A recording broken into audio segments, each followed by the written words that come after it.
Karen stole my packages. Had no clue the postal inspector was running a sting. The neighborhood was a quiet grid of manicured lawns and pastel houses. But for me, Maya, it had become a battlefield. Packages vanished from my porch with infuriating regularity books. Clothes, even my grandmother's heirloom necklace, a fragile link to her memory. I'd installed a doorbell camera, but the thief was clever, always cloaked in hoodies, striking when I was at work. My neighbors whispered about Karen, the woman 3 houses down, whose smug smile and nosy habits made her the prime suspect. She'd once complained my sunflowers were too wild for the HOA's taste, and I'd seen her eyeing my deliveries with a glint of entitlement. I was done playing nice. I started watching her, noting her routines. Karen's life was a performance. Perfect hair, loud complaints about sloppy mail carriers, and a knack for being everywhere. My camera caught her lingering near my porch one evening, but the footage was too grainy to prove anything. Frustration burned in my chest. I wasn't just losing stuff, I was losing trust in the place I called home. My friend Leo, a tech whiz, suggested a bait package with a GPS tracker. "Let's catch her red-handed," he said, his eyes gleaming with mischief. I agreed, my heart pounding with equal parts dread and hope. We ordered a decoy flashy box labeled luxury jewelry and planted the tracker inside. The Postal Service was in on it, too, after I'd filed complaints. They assigned Inspector Daniels, a no-nonsense man with a voice like gravel, to monitor the sting. "People like this think they're untouchable," he told me, his badge catching the sunlight. "We'll see about that." The plan was simple. Deliver the package, wait for Karen to strike, and let the tracker lead us to her. I barely slept, checking the app every hour. My stomach knotted with anticipation. The package arrived at noon. By 2 p.m. it was gone. My camera showed a figurehead up, face obscured, snatching it in broad daylight.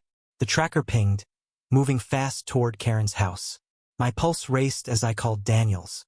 "It's her," I whispered, gripping my phone. He was already on his way, his mail truck parked discreetly down the street. Leo and I followed, staying low, our footsteps muffled on the pavement. The tracker stopped at Karen's address. "Gotcha," I thought, my anger flaring. We reached her porch where Karen stood, the bait package in her hands, unopened. "What's this?" she snapped, her voice dripping with indignation. "You're spying on me?" Before I could respond, Daniel stepped forward, his badge out. "Ma'am, that's stolen property," he said, calm but unyielding. Karen's face paled, then twisted into a sneer. "This is outrageous. I found this on my lawn." Her lie was flimsy, but her confidence was infuriating. She pointed at me, her voice rising. "She's been harassing me for weeks." The confrontation escalated fast. I shouted about my stolen necklace, my voice cracking with emotion. Karen yelled back, claiming she was protecting the neighborhood from shady deliveries. Neighbors peeked out, drawn by the chaos. Then came the twist. Mrs. Ellis, the quiet widow next door, stepped forward, trembling. "I saw her," she said, her voice barely audible. "Karen's been taking packages for months. She gave me one to keep quiet." She held up a cheap scarf, her hands shaking. The crowd gasped. Karen's facade crumbled, her eyes darting like a trapped animal. Daniels cuffed her, reading her rights as she protested, her voice shrill. The tracker's data was undeniable, and Mrs. Ellis's confession sealed it. But victory felt hollow. As they led Karen away, I saw her teenage son, Jake, watching from the window, his face pale. He hadn't known. The neighborhood's judgment would fall on him, too, an innocent kid caught in his mother's mess. My heart sank. I'd wanted justice, but this felt like a wound ripped open, not healed.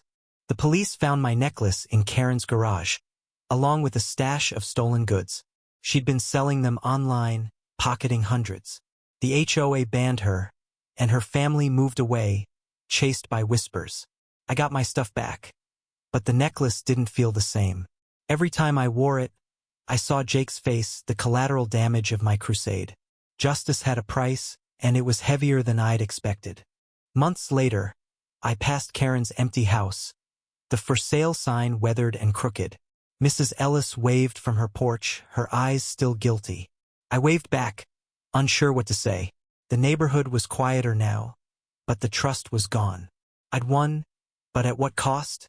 The sting had exposed more than a thief. It had bared the fragility of our community, where suspicion and secrets festered behind perfect lawns. What do you think? Did I do the right thing, or did my pursuit of justice tear too much apart?